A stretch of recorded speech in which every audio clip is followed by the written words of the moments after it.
Hello, friends. Welcome to Little Lights with Ken. Can you guess what today's story is about and what special lesson it brings for us? Let's find out together. The Forest Vloggers. In a bright green forest, all the animals were buzzing with excitement. The clever fox, Fiona, had a big idea. Friends, she announced, let's make our first vlog to show everyone what life in our forest is like. All the animals cheered. Benny the bear said, I can show how I collect honey. Ricky the rabbit hopped up. I'll do a speed run through the meadow. Mia the monkey giggled, and I'll show my jungle gym tricks.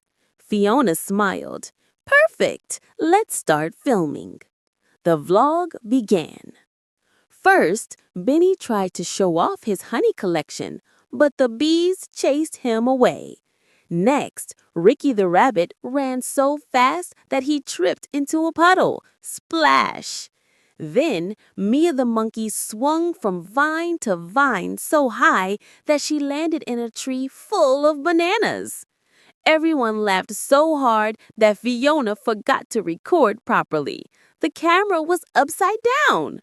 When they watched the video later, it was full of funny moments, silly mistakes, and lots of laughter. Fiona sighed, "Oh, no, it's all messy." But Benny smiled. That's okay. It's our first vlog, and it's perfectly us. They posted it anyway, calling it the Forest Vlogger's First Adventure. Soon, animals from all over the jungle watched it and sent messages saying, We loved it. It made us smile. Fiona grinned. See, the best vlog is the one made with joy, not perfection. Lesson: don't worry about being perfect. Just start, have fun, and be yourself. Thank you for watching, friends. And don't forget to subscribe for more stories. Bye bye.